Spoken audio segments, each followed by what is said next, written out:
आइए मेरे प्यारे भाई बहनों, प्रार्थना करें। स्वर्गीय आसमानी बाप, आज के वचन पर तू आशीष बरकत दे। तेरा वचन आज हमारे लिए जीवन और जीवन की ज्योति बन जाए खुदाबंद। और खुदाबंद, ये वर्ष खुशी का वर्ष बन जाए, ये साल खुशी का साल बन जाए, ये महीना खुशी का साल बन जाए, ये महीना खुशी का हो खुदाबंद, आनंद का हो, ताकि तेरे नाम की महिमा मिले। ये प्रार्थना यीशु के नाम से मांगते हैं, आमीन। मेरे प्यारे भाई और बहनों, आज के वचन में हम देखेंगे भजन संहिता 65 की 11 में, अपनी भलाई के भरे हुए वर्ष पर तूने मानो मुकुट रख दिया है। मेरे प्यारे भाई और बहनों, 65 की 11 में यहाँ इस तरह लिखा हुआ है। फिर मैं एक बार पढ़ देता हूँ। मेरे प्यारे भाई और बहनों, अपनी भलाई से भरे हुए वर्ष पर तूने मानो मुकुट रख दिया है। तेरे मार्गों में उत्तम उत्तम पदार्थ पाए जाते हैं। मेरे प्यारे भाई और बहनों, यहाँ इस वचन में क्या देखते हैं?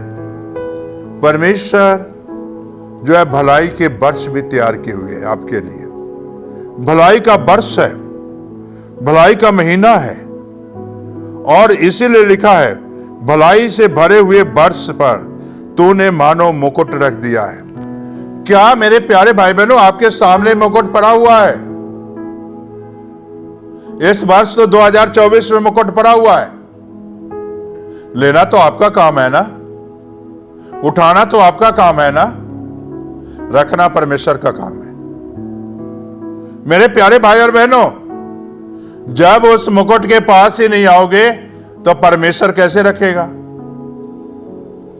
तो इसलिए भलाई का वर्ष तो आपके सामने है।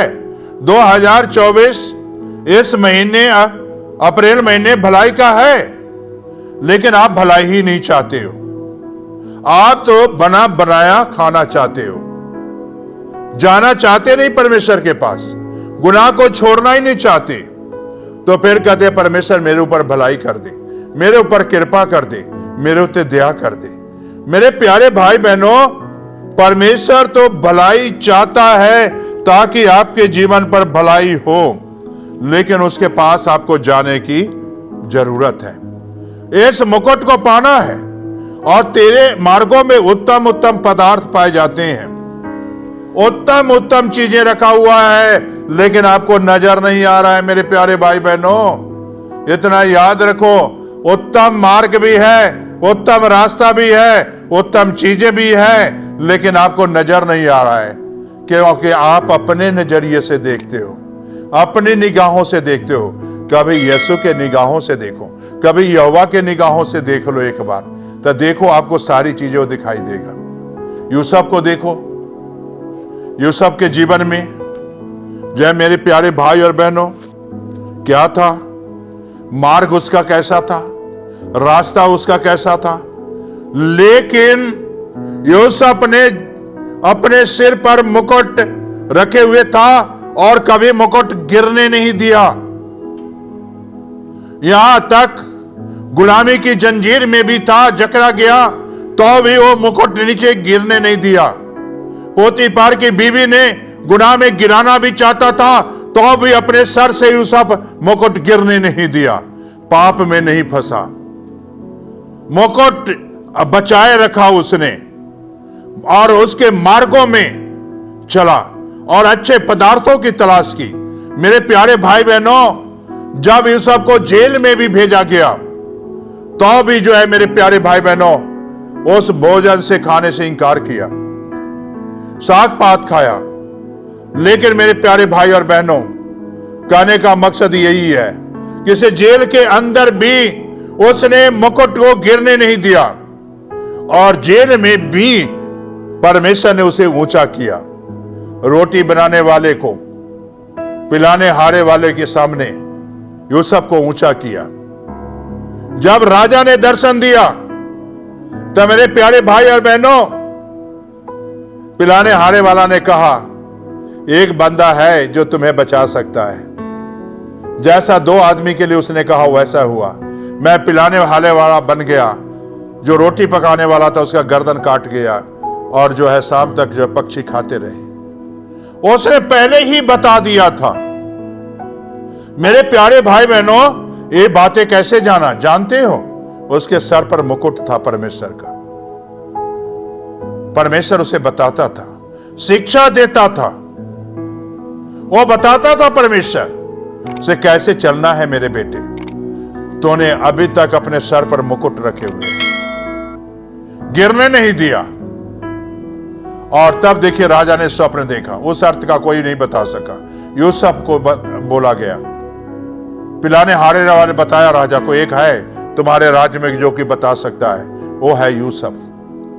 मेरे प्यारे भाई और बहनों, राजा ने उसे बुलाया, कपड़े बदले, राजा के पास आया और राजा को कहा से क्या तो बता सकता है इस सपने का अर्थ?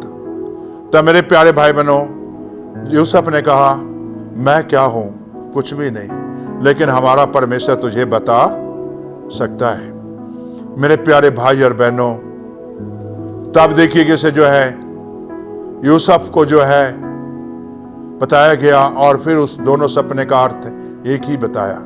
7 साल तेरे देश में अनाज होंगे, 7 साल अकाल पड़ेंगे। मेरे प्यारे भाई बहनों, तब यूसुफ अपने आप को राजा बनना नहीं चाहता था, अपने आप को ऊंचे औहदे पर नहीं जाना चाहता था, लेकिन वो औहदा मुकुट दिलाने वाला है, परमेश्वर दिलाने वाला है। उस राज्य में जो है राजा कहता है, तेरे जैसा बुद्धिमान व्यक्ति कहां, जिसके अंदर जीवते परमेश्वर का आत्मा वास करता है। मेरे प्यारे भाई बहनों, यहां इस शब्द पर गौर करो, से जिसके अंदर परमेश्वर का आत्मा वास करता है। क्यों? क्योंकि उसके सर पर मुकुट था, मुकुट को गिरने नहीं दिया। आज मेरे प्यारे भाई बहनों, कई भाई बहन अपने चर्चों को मुकुट गिराए हुए हैं। आज मेरे प्यारे भाई बहनों, उठाओ मुकुट को अपने सिर पर रखो और वो परमेश्वर आपके साथ होगा। और मेरे प्यारे भाई और बहनों, देखिए यहां किसे यूसुफ के मार्गों में क्या था? उत्तम आशीषें थी, उत्तम पदार्थ था, उत्तम चीजें थी। क्या वो कभी वो सोचा होगा? लेकिन मेरे प्यारे भाई बहनों, परमेश्वर ने इसका इंतजाम किया। तो इसीलिए यहां लिखा हुआ है कि इसे जो है ये वर्ष खुशी का वर्ष है, ये आनंद का वर्ष है, ये आशीष का वर्ष है। तो मेरे प्यारे भाई बहनों, भलाई का वर्ष है। यीशु मसीह आपके जीवन में भलाई करना चाहता है। आप मुकुट लें, परमेश्वर के पास आ जाकर मुकुट लें, और तेरे मार्गों में उत्तम उत्तम पदार्थ पाए जाते हैं। मेरे प्यारे भाई बहनों, यूसुफ के मार्ग में उत्तम उत्तम पदार्थ था, उत्तम उत्तम था। रथ मंगाया गया, सोने की जो है चैनी, अंगूठी पहनाया गया, सब, और डिंडोरा पिटा गया। और देखिए किस तरह यूसुफ को परमेश्वर ने कहां से कहां खड़ा कर दिया। मेरे प्यारे भाई बहनों, जरा सोचो, कहां रहने वाला और कहां परमेश्वर ने उसे खड़ा कर दिया। एक सिर्फ मुकुट का। आज ये मुकुट को पालो। आप हो सकते हो नीचे बैठते हो, एक दिन आप जो है चर्च में ऊंचे बैठोगे। हो सकता है आप कलीसिया सामने बैठते होगे, एक दिन आपको परमेश्वर के सेवा करने में ऊपर बैठोगे। विचार करो, आज ये मुकुट ले लो। मेरे प्यारे भाई बहनों, कहां यूसुफ जेल के अंदर बैठता था, जेल के अंदर रहता था, कहां वहां से निकाला गया, कहां जो है राजा के साथ जो है आशीष पाया, और राजा के जो है बग्गी पर बैठा, डिंडोरा पीटा गया। कितनी खुशखबरी आई, उसके मार्गों में उत्तम उत्तम चीजें रखा गया। आज आपके भी मार्ग में उत्तम उत्तम पदार्थ है। क्या आप लेना चाहते हो? लेना चाहते हो तो प्रार्थना करो, आज दुआ करो, परमेश्वर के आगे आओ, सर झुकाओ, प्रार्थना करो। स्वर्गीय आसमानी बाप, ये सच वचन है, खुदावंद जिसके सर पर मुकुट होता है, उत्तम चीजें तो सामने रखा हुआ है, मार्गों पर रखा हुआ है, मार्गों में है बिछाए हुए रखते हो, उत्तम उत्तम पदार्थ, उत्तम उत्तम चीजें, लेकिन खुदाबंद हमें दिखाई नहीं देता, क्योंकि हमारे सर पर मुकुट ही नहीं है। खुदाबंद, जो भाई बहन आज सुन रहे हैं, उनके सर पर आज मुकुट बांधे, और खुदाबंद उनके राहों में जो उत्तम पदार्थ रखे हुए हो, उत्तम उत्तम चीजें रखे हो खुदाबंद, आज उस मार्गों पर ले चल और उत्तम चीजें उन्हें मिल जाए, ताकि तेरे नाम की महिमा मिले, उनके परिवार में आशीष आ जाए, उत्तम चीजें आ जाए, ताकि तेरे नाम की महिमा मिले, तेरा फजल, तेरा अनुग्रह हो। ये प्रार्थना यीशु के नाम से मांग लेता हूं, आमीन।